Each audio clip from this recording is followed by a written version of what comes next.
नमस्कार दोस्तों, स्वागत है आपका हमारे इस चैनल रामा जी मीडिया में। और आज हम आपके सामने लेकर आए हैं भूकंप के बारे में कुछ रोचक जानकारी। ये जो अर्थक्वेक अगर देखा जाए तो पिछले कुछ दिनों में कंटिन्यू अर्थक्वेक आ रहे हैं, लेकिन शायद आपको पता ना हो कि अर्थक्वेक क्यों आता है और अर्थक्वेक के पीछे का कारण क्या होता है। दोस्तों, भूकंप या अर्थक्वेक को जानने से पहले हमें पहले धरती की संरचनाओं को जानना होगा। हमारी धरती मुख्य तौर पर 4 परतों से बनी हुई है: inner core, outer core, mental और क्रस्ट। क्रस्ट और ऊपरी मेंटल को हम लिथोस्फीयर कहते हैं। ये 50 किलोमीटर की मोटी परत होती है और कई वर्गों में बटी हुई होती है, जिसे टेक्टोनिक प्लेट्स कहा जाता है। ये टेक्टोनिक प्लेट्स अपनी जगह से हिलती रहती है, लेकिन जब ये बहुत ज्यादा हिलती है तो भूकंप के झटके आते हैं। भूकंप की तीव्रता मापने के लिए रिक्टर स्केल का इस्तेमाल किया जाता है। इसे रिक्टर मैग्नीट्यूड टेस्ट स्केल कहते हैं। भूकंप की तरंगों को रिक्टर स्केल 1 से 9 तक के आधार पर मापता है। रिक्टर स्केल पैमाने पर सन 1935 में कैलिफोर्निया इंस्टीट्यूट ऑफ टेक्नोलॉजी में कार्यरत वैज्ञानिक चार्ल्स रिक्टर ने बैनो गुडवर्ग के सहयोग से खोजा था।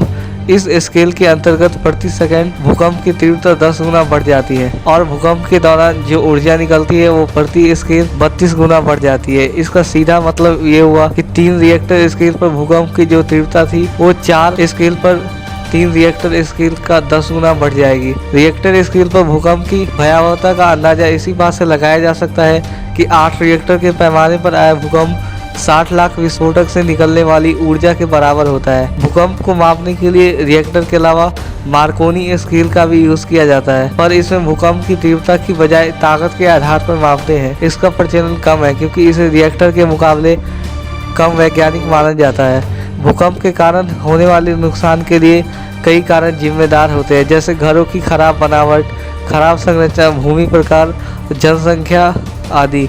भारतीय महाद्वीपों में भूकंप का खतरा हर जगह अलग अलग है। भारत को भूकंप के क्षेत्र के आधार पर 4 जोन में बांटा गया है: जोन 2, जोन 3, जोन 4 और जोन 4 में बांटा गया है। जोन 2 को सबसे कम खतरे वाला जोन कहा गया तथा जोन 5 को सर्वाधिक खतरे वाला जोन माना जाता है।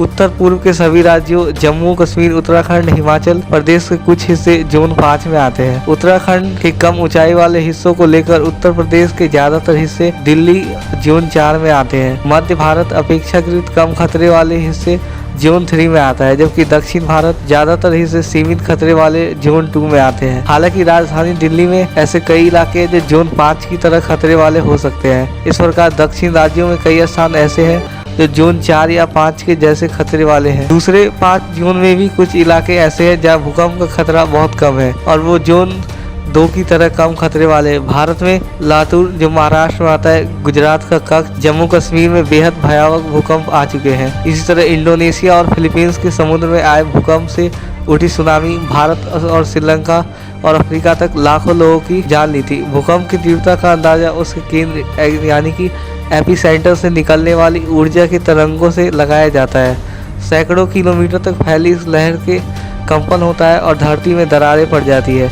अगर भूकंप की गहराई उतली हो तो इससे बाहर निकलने वाली ऊर्जा सतह से काफी करीब होती है, जिससे भयानक तबाही होती है। लेकिन जो भूकंप धरती की गहराई में आते हैं उनकी सतह पर ज्यादा नुकसान नहीं होता। समुद्र में भूकंप आने पर सुनामी उठती है। पिछले दिनों जापान के नजदीक आए समुद्र में भूकंप से उठी सुनामी ने भयानक तबाही मचाई थी। दोस्तों, आपको भूकंप के बारे में हमारी जानकारी कैसी लगी? अपनी राय हमें कमेंट में दें।